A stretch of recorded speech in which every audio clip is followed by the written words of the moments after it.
Africa ndikusamalira chuma chimene chili chuma cha Malawi kutithandiza kuti zimene tili kulotas Malawi wotukuka ndi wodzidalira Malawi amene ali ndi mafactory ambirimbiri ndipo zolima zathu tili kugulitsa pa mtengo wakuti anthu asangolandidwa ku mitsiko lolo kwambiri umamusiwa lolo kwambiri amata amafotela chakwera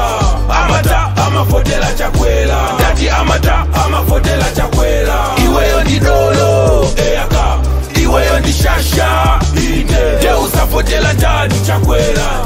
chakwera taona ni miseu yolimba mtown timu maboma zizo sankazikao boma ndilo mwelili ndaticha boma ndilo mwelili mamega famu sikuteka nyumba za apolisi sikuteka ona ma blackout anatesa ndichakwela kota system anatesa ndichakwela masalale mboma anakwesa ndichakwela CDF anakwesa ndichakwela mchukula pakomo wabwelesa ndichakwela de chidolo kwambiri chisafotela chakwela lolo kwambiri umamusiwa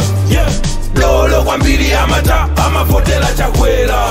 amata amafotela chakwela ndati amata amafotela chakwela iweyo ndi dolo eyaka iweyo ndi shasha ine je usafotela ndani chakwela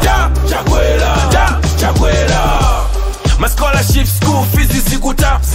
akunzisi ma promotion bwa maubale ndi maiko ena bwa matonasi anabwelela so bwa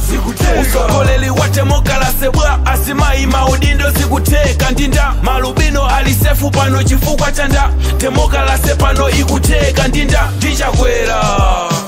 sikuteka ndichakwera sikuteka ndichakwera lolo kwambiri umamusiwa lolo kwambiri amata amafotela chakwera amata amafotela chakwera ndati amata amafotela chakwera